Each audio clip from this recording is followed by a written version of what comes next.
ଜୟଗୁରୁ ଯୋଗ ସାଧନ ଡାକ୍ତର ଆନି ବେସାନ୍ତଙ୍କ ସହିତ ଆଲୋଚନା।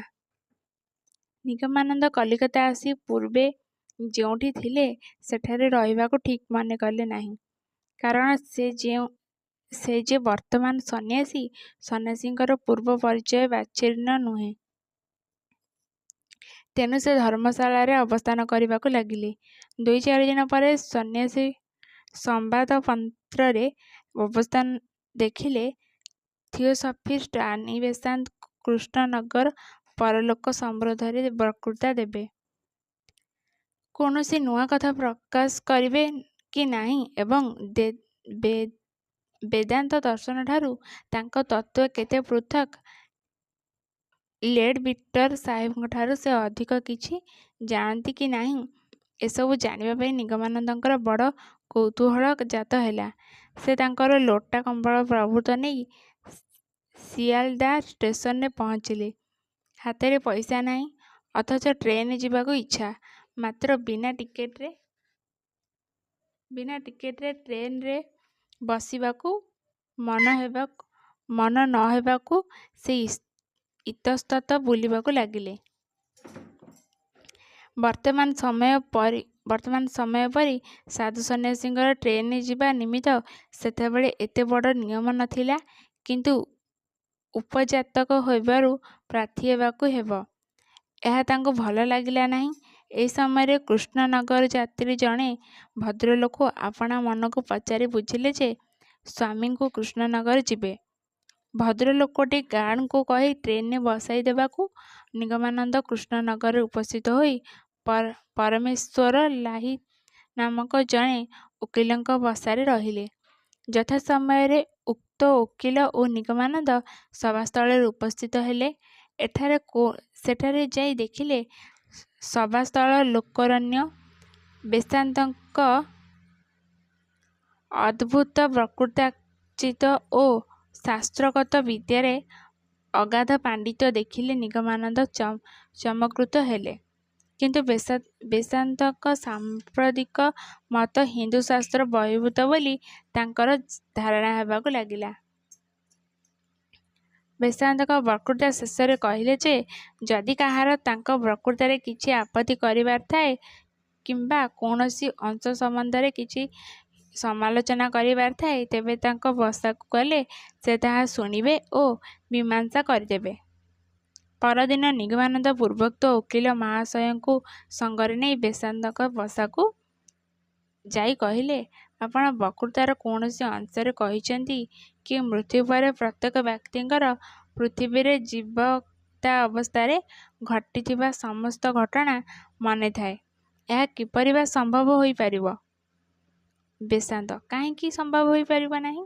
ପ୍ରତ୍ୟେକ ଘଟଣା ମୃତ ବ୍ୟକ୍ତିଙ୍କର ମନେଥାଏ। ନିଗମାନନ୍ଦ, ମୃତ୍ୟୁ ପରେ ପ୍ରତ୍ୟେକ ଘଟଣା ଯଦି ଜୀବର ମନେ ରହିବ ତେବେ ଆଉ ପୁନର୍ଜନ୍ମ ହେବ ନାହିଁ। ବେସାନ୍ତ, କାହିଁକି ହେବ ନାହିଁ? ନିଶ୍ଚୟ ହେବ। ନିଗମାନନ୍ଦ, ସତ୍ ଅସତ୍ ଘଟଣାରୁ ଯଦି ପରକାଳରେ ସ୍ମରଣ ହୁଏ ଏବଂ ସେସବୁର ଫଳାଫଳ ଯଦି ସ୍ମୃତିପଟର ଉଦୟ ହୁଏ, ତେବେ ମନ୍ଦପଥ ପରିତ୍ୟାଗ କରି ପ୍ରତ୍ୟେକ ଲୋକ କ୍ରମମୁକ୍ତିପଥରେ ଉପରକୁ ଉଠିଯିବେ। ଆଉ ଜନ୍ମ ହେବେ ନାହିଁ। କୁକାର୍ଯ୍ୟର କୁଫଳରେ ସେମାନେ ଏତେ ବିରକ୍ତ ହୋଇପଡ଼ିବେ କି ସେମାନେ ମନ୍ଦପଥ କୌଣସି ପ୍ରକାରେ ଗ୍ରହଣ କରିବେ ନାହିଁ।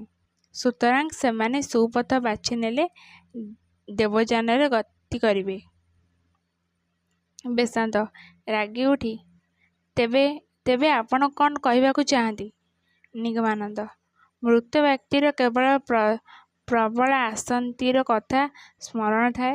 ମନୁଷ୍ୟ ଯେଉଁ ବିଶିଷ୍ଟ ବସ୍ତୁ ପ୍ରତି ଆକୃଷ୍ଟ ଥାଏ, ତାହା ସେହି ବସ୍ତୁର ଆକର୍ଷଣରେ ପ୍ରବୃତ୍ତିପଥରେ ପୁନର୍ଜନ୍ମ ଗ୍ରହଣ କରେ। ଯେଉଁ ବ୍ୟକ୍ତି ସତ୍ ଅର୍ଥାତ୍ ସେ ଭଗବତ୍ ଆରାଧନା କରନ୍ତି, ତାଙ୍କର ସେହି ଆରାଧନାରେ ପ୍ରବଳ ଆସକ୍ତି ଥାଏ। ସୁତରାଂ ସେ ସୁପଥରେ ଗମନ କରିବେ, ଆଉ ଫେରିବେ ନାହିଁ। ଆପଣଙ୍କର ଯୁକ୍ତି ଯେ ପ୍ରତ୍ୟେକ ଘଟଣା ସ୍ମରଣ ରହିବ, ଅନେକ କଥା ଭୁଲି ଯାଉଛି, ସ୍ମରଣ ରହିବ, ଏହା ଭ୍ରମପୂର୍ଣ୍ଣ, ଅବୈଜ୍ଞାନିକ ଓ ଯୁକ୍ତି ବିରୁଦ୍ଧ। ମନୁଷ୍ୟ ଜୀବିତ ଅବସ୍ଥାରେ ଅନେକ କଥା ଭୁଲି ଯାଉଛି। ମୃତ୍ୟୁ ଏକ ଭୀଷଣ ପରିବର୍ତ୍ତନ। ମୃତ୍ୟୁ ପରେ ସେ ପ୍ରତ୍ୟେକ ଘଟଣା ମନେ ରଖିବ, ତାହା ଆପଣ କିପରି ଜାଣିଲେ? ବେଶାନ୍ତଙ୍କ ମୁଖ ଲାଲ ହୋଇଆସିଲା। ସେ କ୍ଷୁବ୍ଧ ସ୍ୱରରେ କହିଲେ, ମୋର ଜ୍ଞାନ ଦ୍ୱାରା ଜାଣିଲି। ବାଦାନୁବାଦରେ ବେଶାନ୍ତ କେବଳ ଚିତ୍କାର କରିବାକୁ ଲାଗିଲେ। ଏହା ଦେଖି ପରମେଶ୍ୱର ବାବୁ କହିଲେ, ମହାଶୟ, ଆପଣ ଯାହାଙ୍କ ସହିତ ତର୍କ କରୁଛନ୍ତି ସେ ଆପଣଙ୍କର ଚକ୍ଷୁରେ ବାଳକ ହେଲେ ମଧ୍ୟ ବୈଦାନ୍ତିକ ସନ୍ନ୍ୟାସୀ ଏବଂ କିଛିଦିନ ଲେଡ୍ ବିଟର ନିକଟରେ ରହି ପରଲୋକତ୍ୱ ସନ୍ଧାନ କରିଛନ୍ତି। ଏହାଙ୍କ କଥା ଶୁଣି ଆପଣଙ୍କର ଯୁକ୍ତି ଥିଲେ କୁହନ୍ତୁ।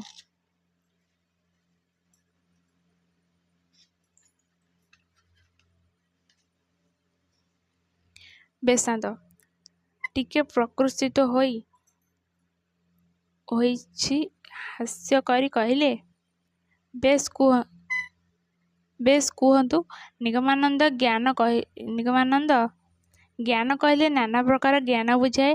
କାହାଠାରୁ ଶୁଣି ଜ୍ଞାନ ଲାଭ ହୁଏ, ପୁସ୍ତକ ପାଠ କରି ଜ୍ଞାନ ଲାଭ ହୁଏ, କିମ୍ବା ନିଜେ ସାଧନ କରି ଜ୍ଞାନ ଲାଭ ହୁଏ। ଏହା ତିନି ପ୍ରକାର ଜ୍ଞାନ ଭିତରୁ ଆପଣଙ୍କ ଭାବରେ ପରଲୋକ ସମ୍ବନ୍ଧୀୟ ଜ୍ଞାନ ଲାଭ କରିଛନ୍ତି। ବେଶାନ୍ତ, ଆମ ସମିତିର ଶୀର୍ଷ ଦେଶରେ ଯେଉଁମାନେ ଅଛନ୍ତି ସେମାନଙ୍କୁ ମାଷ୍ଟର କୁହାଯାଏ। ସେମାନେ ତ୍ରିଲୋକ୍ୟ ମହାପୁରୁଷ। ହିମାଳୟର ନିଭୃତ କନ୍ଦରରେ ରହି ସେମାନେ ଲୋକହିତକର ଚିନ୍ତା କରୁଛନ୍ତି। ସେମାନେ ଇଙ୍ଗିତରେ ଆମର ଏକ ପ୍ରତିଷ୍ଠାନ ଚଳୁଛି। ଆମ ଭିତରେ ଯେଉଁମାନେ ସୁଧାସ୍ୟା ସେମାନେ ମଝିରେ ମଝିରେ ମାଷ୍ଟରମାନଙ୍କ ସହିତ ସାକ୍ଷାତ ପାଆନ୍ତି ଓ ତାଙ୍କଠାରୁ ସବୁ ଶୁଣନ୍ତି। ଆମର ଜ୍ଞାନ ସେମାନଙ୍କଠାରୁ ଶ୍ରୁତ। ଜୟଗୁରୁ।